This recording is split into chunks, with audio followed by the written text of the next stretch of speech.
To you by NBC bearing, भारताची पहिली bearing उत्पादक। सिंधुदुर्ग जिल्ह्यात सावंतवाडीमध्ये शिंदेंची शिवसेना आणि भारतीय जनता पक्षामध्ये कलगीतुरा पाहायला मिळाला आणि एक निवडणुकीला अवघी काही मिनिटं असताना एक राडासुद्धा झाला आणि या राड्याच्या नंतर शिंदे शिवसेना आणि भाजपमध्ये एकूणच कलगीतुरा रंगतोय। माझ्यासोबत आहेत भारतीय जनता पक्षाचे जिल्हाध्यक्ष प्रभाकर सावंत। सावंत, काय सांगाल? एकूणच जर बघितलं तर भारतीय जनता पक्ष आणि शिंदेमध्ये अशा पद्धतीचं कलगीतुरा पाहायला मिळतोय आणि शिंदे शिवसेनेचे जिल्हाध्यक्ष आहेत संजू परब यांनी विशाल परब यांना अटक झाली पाहिजे अशा पद्धतीची मागणी केली। काय सांगाल? नाही, मला वाटतं त्या राड्याचा काय प्रत्यक्षदर्शी मी नाही आहे, तरीसुद्धा समजलेल्या माहितीनुसार हा विषय कुठल्या तरी गैरसमजातनं किंवा भारतीय जनता पार्टीच्या कार्यकर्त्यांना मुद्दाम म्हणून या सगळ्या विषयामध्ये अडकवण्याचं काम विरोधी पक्षाकडून, म्हणजे युतीतला पक्ष असला तरी आता विरोधी आपल्याशी लढला आणि त्यांच्याकडून होत आहे अशा पद्धतीची माझी धारणा आहे।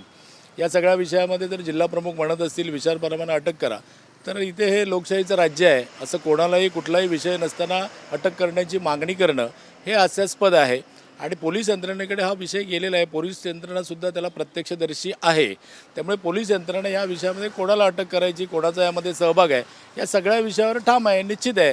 त्यामुळे अशा काही मागणीचा विचार करण्याची, गांभीर्याने घेण्याची काही गरज नाही।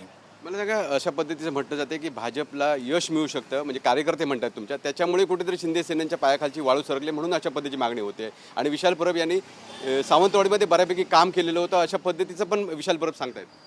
नाही, आता आपणच म्हणालात तसे संपूर्ण जनता ही भारतीय जनता पार्टीच्या पाठीशी आहे। भारतीय जनता पार्टीला सिंधुदुर्गातल्या सगळ्याच नगरपालिकांमधली जी जनता आहे त्याचा चांगला जनाधार आहे आणि हे विरोधी पक्षाच्या लक्षात आल्यानंतर थोडंसं अस्वस्थ होणं त्यांचं साहजिकच आहे आणि मला वाटतं की त्या सगळ्या विषयातून भारतीय जनता पार्टीला कुठल्या ना कुठल्या विषयात बदनाम करण्याचं काम सुरू आहे। मला वाटतं सिंधुदुर्गसारख्या सुज्ञ जनतेला हे काही अपेक्षित नाही आहे। तुम्ही म्हणताय बदनाम करण्याचा प्रयत्न झाला, खरं तर भारतीय जनता पक्ष खऱ्या अर्थाने सिंधुदुर्ग जिल्ह्यात बदनाम झालेला दिसला, कारण मालवणमध्ये पैसे वाटपाचा विषय असेल किंवा इतर गाड्या पकडण्यात आल्या अगदी निवडणुकीच्या आदल्या दिवशी, संपूर्ण वाटतं काय सिंधुदुर्ग जिल्ह्यात भारतीय जनता पक्ष बदनाम झाला? नाही, बदनाम होण्याचा काही विषय नाही आहे की दोन घटना ज्या घडल्या त्या प्रत्येक घटनेच्या नंतर मी माझं मत व्यक्त केलेलं आहे, आमच्या वरिष्ठांनी आपलं मत व्यक्त केलं आहे। एका घटनेमध्ये त्यांचे व्यावसायिक पैसे होते, दुसऱ्या घटनेमध्ये सुद्धा काही जी रक्कम सापडलेली होती तो भारतीय जनता पार्टीचा पदाधिकारी होता, पण त्याच्या वैयक्तिक वापराचे पैसे होते आणि यंत्रणांकडे ते सगळं दिलेलं आहे। यंत्रणा त्या विषयामध्ये जो काय निर्णय आहे तो घेईल, परंतु यामुळे काही कुठलाही बदनामीचा वगैरे विषय झाला आहे असं मला वाटत नाही। उलट पक्षी भारतीय जनता पार्टीच्या मागे संपूर्ण ते सगळे मतदार मंडळी सगळे आमच्या भारतीय जनता पार्टीच्या पाठीशी उभे आहेत, त्यामुळे आम्हाला चारही नगरपालिकांमध्ये आमचे नगराध्यक्ष आणि मोठ्या संख्येने नगरसेवक निवडून येतील, यात कुठल्याही प्रकारची शंका घेण्याची काही कारण नाही। अगदी बघितलं तर निवडणुकीमध्ये निलेश राणे असतील किंवा दीपक केसरकर असतील यांनी भारतीय जनता पक्षावर अगदी टोकाची भूमिका घेतली किंवा टोकाची टीका केलेली आहे। निवडणुकीनंतर शिंदे सेना, म्हणजे तुम्ही सत्तेत आहात, शिंदे सेना आणि भारतीय जनता पक्ष यांना चिंतन करण्याची गरज वाटते का तुम्हाला? हे चिंतन करायची गरज आहे असं म्हणण्यापेक्षा दोन्ही पक्ष महायुतीतले आहेत, त्यामुळे महायुतीमध्ये काम करताना जर कधी स्वबळावर लढावं लागलं तर त्या विषयाचे काही स्पष्ट संकेत आहेत। मला वाटतं भारतीय जनता पार्टीच्या वतीने हे सगळे संकेत पाळले गेले। मुळात महायुतीचं राज्यामध्ये सरकार असल्यामुळे कुठल्याही प्रकारची निवडणूक कशी आपण युतीमध्ये लढली किंवा स्वबळावर लढली तरीसुद्धा महायुतीला त्याचा कुठल्याही प्रकारचा फटका बसता नाही। ओव्हरऑल जो काय निकाल येईल तो महायुतीच्या बाजूने असला पाहिजे। महाविकास आघाडीला त्यातून काय फायदा होता नाही अशी आमची सुरुवातीपासूनचं म्हणणं आहे आणि त्याप्रमाणे आम्ही सगळं काम केलेलं आहे। त्यामुळे मला नक्की विश्वास आहे की या सगळ्या महायुतीचं जे काय वातावरण थोडंसं बिघडलेलं आहे ते सगळं वातावरण आपले वरिष्ठ आहेत त्याबाबत निर्णय घेतील आणि ते वातावरण नक्की सुधरेल, कारण शेवटी आपल्याला पूर्ण राज्याचा कारभारसुद्धा आखायचा आहे। त्यामुळे आमचे सन्मान्य देवेंद्रजी आहेत, रवींद्र चव्हाण साहेब आहेत, सन्मान्य राणेसाहेब आहेत, भारतीय जनता पार्टीचे पालकमंत्री आहेत, तर ती सगळी मंडळी तिकडच्या वरिष्ठ नेत्यांशी या सगळ्या विषयामध्ये बोलतील, पण यामध्ये भारतीय जनता पार्टी कुठे चुकलेली आहे असं मला वाटत नाही। आगामी जिल्हा परिषद पंचायत समितीच्या निवडणूक आहे, खरं तर ह्या दोन्ही पक्षांचे संबंध एवढे ताणलेत की जवळ येणं अवघड आहे। तुम्हाला वाटतं जिल्हा परिषद पंचायत समितीला एकत्र येऊ शकतात की तुमचा पुन्हा एकदा स्वबळाचाच नारा असेल?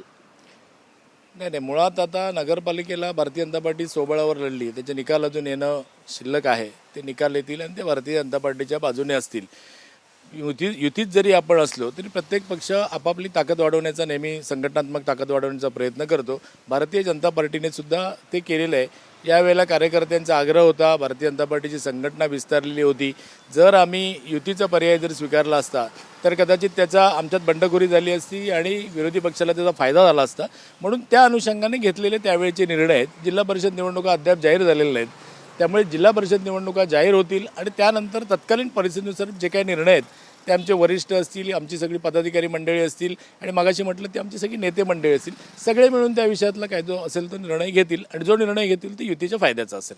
आगामी जिल्हा परिषद निवडणूक असेल तेच झालंच. त्याचबरोबर या ज्या निवडणुका झाल्या आहेत नगरपंचायतीच्या, त्यामध्ये काय रिझल्ट असेल? चारही नगरपंचायतीच्या निवडणुका झाल्या, नगराध्यक्षपदी चारही भाजप मिळवेल की 50-50% यश मिळेल, काय सांगाल?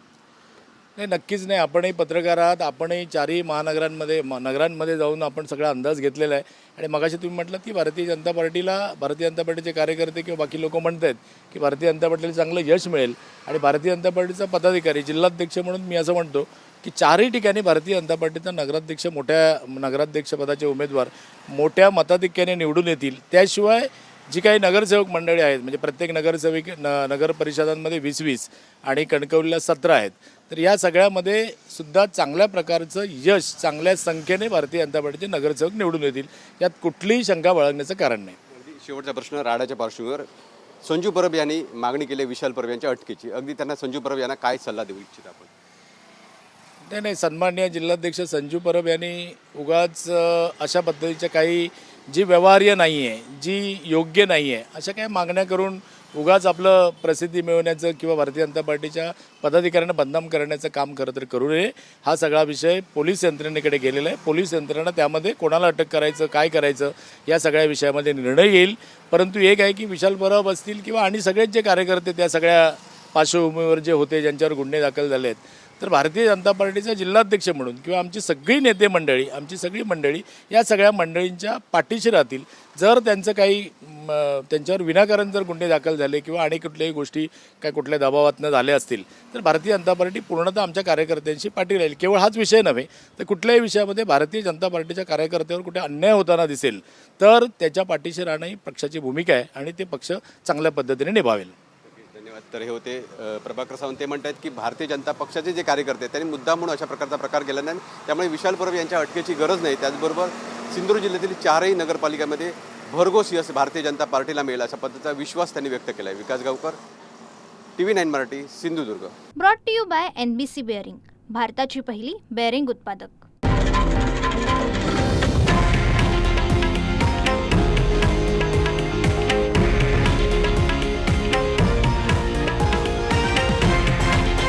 हे आहे देशातील नंबर 1 न्यूज नेटवर्क आणि आपण पाहत आहात TV9 मराठी, एकमेव.